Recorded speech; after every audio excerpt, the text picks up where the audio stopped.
The content of this recording is copyrighted by Sandler Systems, LLC. All rights reserved.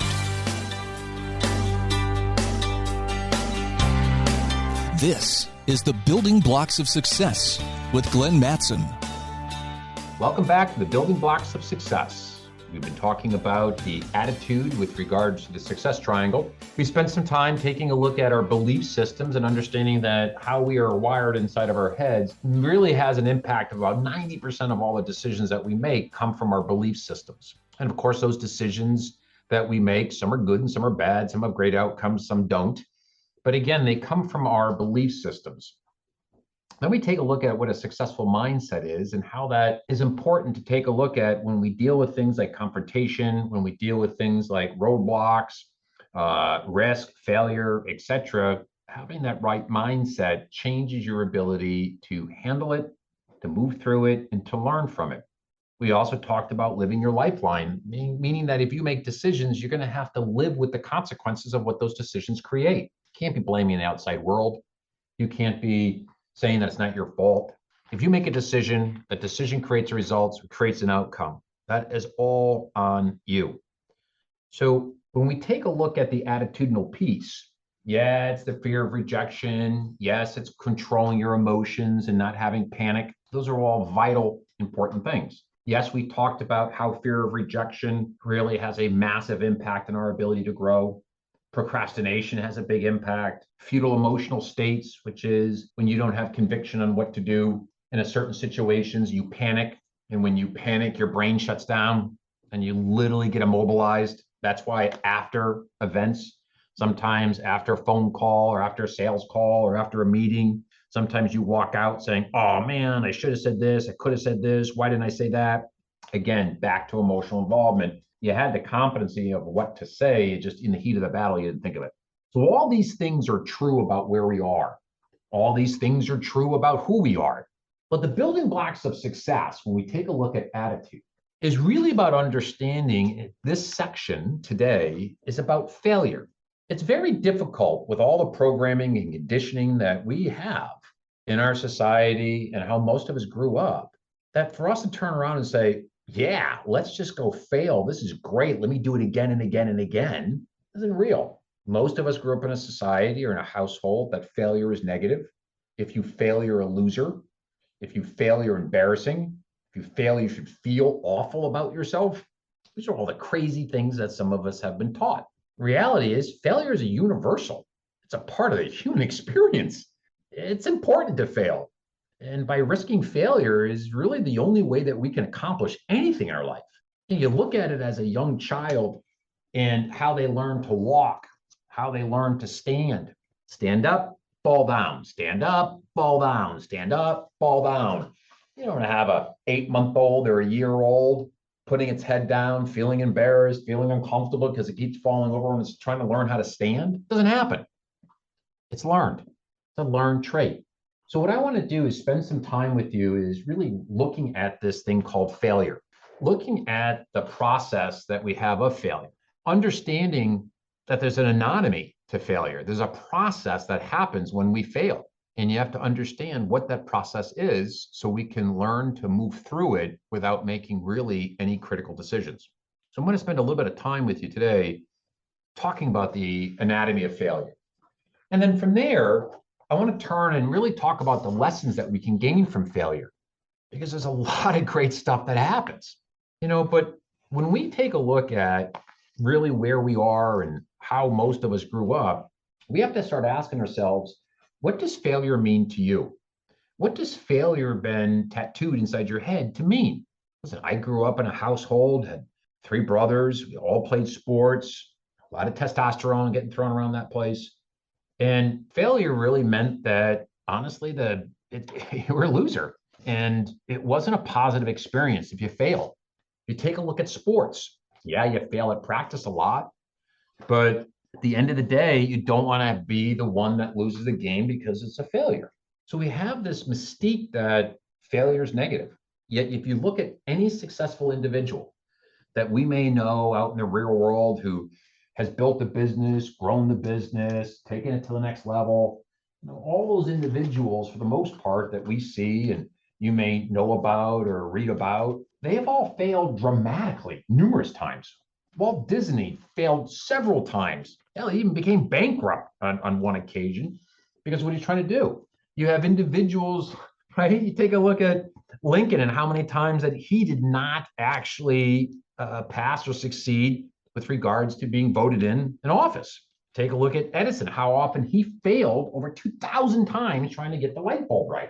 So there's a massive amount of examples of individuals who didn't make it. I mean, look at Kentucky Fried Chicken, for goodness sakes. The Colonel, he failed miserably, miserably in his small little gas station that he had in the corner of an off ramp as he started to make his quote unquote famous recipe. Well, when he got it figured out, then all of a sudden he started traveling around the United States trying to sell his secret recipe. It wasn't until his 60s that he actually became successful. And within 10 years, he became infamous. But that's 60 years of failure to get there, right? Edison failed 2,000 times before getting the light bulb right. So hell, even Spielberg, who's one of the greatest directors ever, dropped out of high school. So we all have failures. Very successful people have bigger failures. They're not always successful. So what I want to walk you through is this process of understanding failure. See, when we fail, the reality is failure is nothing more than getting an outcome that you were not hoping for. That's all it is. Failure is just an outcome that's different than what you were hoping for. Now, the interesting thing that I believe has happened in the last 15, 20 years, if you look at individuals, 70 and above, 65 and above, many of those individuals will look at lack of success in a certain area. It could be something as easy as swinging a golf club. They will look at it and say, I failed at blank. I failed at Y.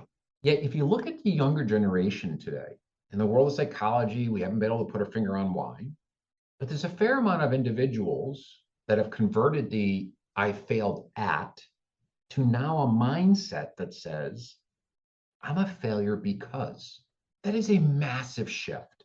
I failed at is an external thing saying that in my role as a golfer, I failed at swinging the club to hit a golf ball straight. I failed at. Yet somehow a generation has converted a failed at something to I'm a failure because of something. How did the pronoun change to be I based? I'm a failure because X. I'm a failure because I didn't get a good grade. I'm a failure because I couldn't make the phone call. No, you failed at the test. You're not a failure because you got a C in the test. You failed the test. It's a big difference between the two. So as you start taking a look at the things that you're doing in your life, it doesn't make a difference if it's work or personal. When something doesn't go your way, do you take it personal? Are you taking it where you say to yourself, well, I'm never going to do that again. That was stupid. And stop trying? That's not the right attitude. That's not the right recipe of success. So part of the process of the building blocks of success is to talk about what we call the barriers of success.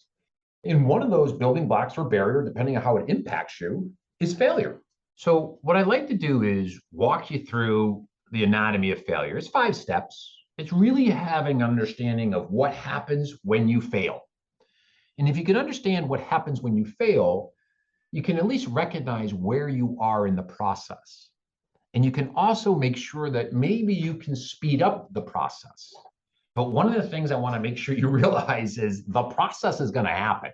You won't not go through these 5 steps. You're going to have them. So the question is, how do we go through them faster? You know, I've been involved in a lot of coaches, programs. Hell, most of my athletic background and history is that we never give the recognition to the possibility of failure. We never say, you could fail. You're always going to win. And that's what most motivational programs are. Win, win, win, win. You can do it. You can do it. You can do it. The problem is when defeat does occur, when failure does occur, we're unprepared for it. And we have a tendency to deny it. So let's talk about what these anatomy are. The first step, when we fail, right when it happens, the first step of failure is disbelief. When you try something and it doesn't happen, your mind will deny what it can't accept. The first step of failure is you're going to be shaking your head saying, I cannot believe this just really happened to me.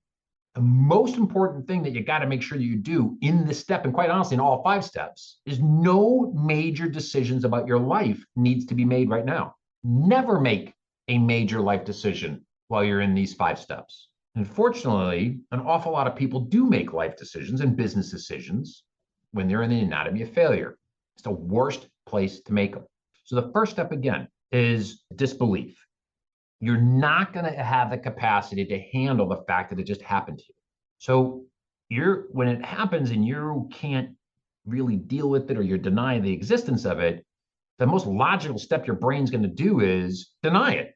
So one of the things that we have to do inside the anatomy of failure is understand that the first step is, what just happened? Oh my gosh, I cannot believe this is happening. Heck, look at a sports team, look at individuals that we're dominating, we're doing great, and all of a sudden they're being beaten. You can just look at them on the bench, look at their head, look at their body postures. They're just sitting there saying they're in complete disbelief that this is happening. They're in complete disbelief that they're getting beaten. You can see it in their body language. So the first step is disbelief. Cannot believe this is happening to me. You won't accept it. This is not occurring. Once that starts to sink in, step 2 kicks in. The second step of anatomy of failure is fear. Think about it for a second. I set out to do something. I didn't do it. I failed. Now you can't believe it's happening to you. And then you get frightened that it is. Fear is a very, very useful tool if you actually understand it. Problem is, most of us exaggerate the fear. And when we exaggerate our fear, it can be paralyzing. It can just immobilize us. It's like quicksand. So fear, sometimes the more you try to get out of it, the more it sucks you in. But fear is a phenomenal survival mechanism. It actually gets your juices going if you allow it. Fear is a phenomenal place to be if you can utilize it. Right? So after disbelief comes the fear that this is happening. This fear can be absolutely disabling. A lot of people actually get stuck. They just can't move. Look at what happened in the pandemic for some business owners. They did not believe this was happening. Because it was happening, they got afraid. Some people took action. Some people paused. And the people that paused were because of fear. So when we have failure, first thing you're going to say is, I cannot believe this is happening. Then all of a sudden, it turns into anger. You think the world is crumbling around you, and you're going to get angry. Now, you have to remember a couple things too.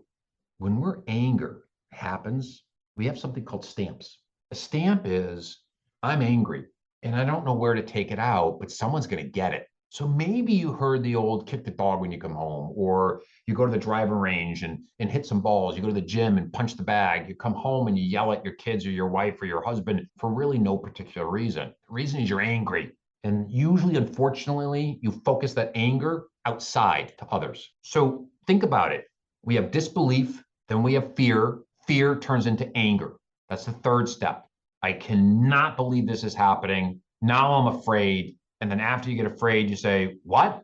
And then you get angry. And that's when your juices start to flow. But when you get angry, remember, more times than not, that anger is externalized. So no major decisions during this time period. Right after anger comes step 4. Step 4 is acceptance. This is important, right? Cannot believe this is happening to me. The world is coming around and crumbling as you get really angry. After you have a chance to dissipate that, step 4 comes in, which is acceptance. Acceptance is when you turn around, you look at your situation, and you accept responsibility for your failures. You accept where you are. You accept what you did or what you didn't do that got you where you are. After a while, your anger is going to subside. As the anger goes down, we would hope acceptance goes up. And acceptance is when you start to look at yourself and be responsible for what happened. It is insanely important in the acceptance step. And that's really important because you want to make sure that you accept what happened, you accept what you did, you accept the outcomes, you accept it, which means you own it. So now you have responsibility, ownership, and accountability to it. Successful mindset. That is critical. Acceptance leads you to the 4th step, which is despair. Now, you may think despair is is an emotional inhibiting piece. It's not. A part of despair is really what I mean by that is uncomfortability. A lot of times acceptance and despair or uncomfortability comes together almost at the same time. Acceptance is, I understand what happened. I accept it. I know where I am right now. With despair, you have to understand with acceptance comes a little bit of a feeling of despair, uncomfortability. And much of the time that you find in the acceptance area, again, the despair will happen almost at the same time. You're going to feel bad, but you've accepted the fact that you failed and you recognized that it's time to move on. Now you have accomplished all 5 steps. It happened. You cannot believe it happened. Then you get really afraid that it happened. Now what am I supposed to do? I'm afraid. Fear turns into what? Now I'm angry. And you usually have that anger outside. And then once that dissipates, you take a deep breath. You accept where you are. When you accept where you are, you're still not happy about it. You still have uncomfortable feelings about it. You still have with that, but you've accepted it and you've moved on. Now, during that time period, that could last 30 minutes, 3 seconds, or 3 years. So during this anatomy of failure, we have to make sure that we can speed the process up, not try to slow it down. Don't stop the fear. Don't stop the anger, but accept it, but don't overdo it. So the anatomy of failure is really important. One of the things I also wanted to share with you, which I think is going to be important, are the lessons that come from failure. So let's talk about that next. When we look at the building blocks of success, failure is absolutely one of the most universal things that we have. Every time you take a risk, there is a possibility of failure. Failure is one of the absolute most important things to understand what not to do or how to get better and improve. So failure creates lessons. Lessons help us understand how to be successful. So without failure, there is no chance we're going to be successful. So what I'd like you to do is think about in your mind failure. What have you when you grew up, what was the script you had in your head about failure? Take a look at some of the greatest movements that you've done in your life, some of the biggest jumps that you've taken, some of the most satisfaction things that you've had happen to you. When you look at some of that stuff, not all of it was sweet and roses. Many of it came from failure, which made you work differently or made you work harder or change your direction on how you got there, and then you became more successful. So a lot of us have to start looking at the word no, start looking at things like no on the telephone, no in sales. It's not a negative. It's just an answer. It's a word. So when you're starting to look at risking, you should be asking yourself not to enjoy failure, but never be afraid of failure. Never be afraid of trying something and not getting it right. There's only one way to figure out how to get it right is by doing it wrong numerous times until you figure it out. You gain more lessons, better growth by not doing something right and gaining the lessons from it to make sure that you understand how to do it right moving forward. So embrace failure. Don't necessarily look for it and do it on purpose, but don't be afraid of failure. It still hurts. You're still going to have despair. You're still going to have anger. That happens to everybody. You can't bypass that. But what I want to make sure that you have is that the lack of or take out of your mind that failure is a negative. Honestly, failure is a great positive. None of us would be walking right now if we didn't fail as a young child. It just wouldn't happen. Look at all the things that we have to do to fail to get good at it, to learn how to do it right. So embrace failure to the ability that you can.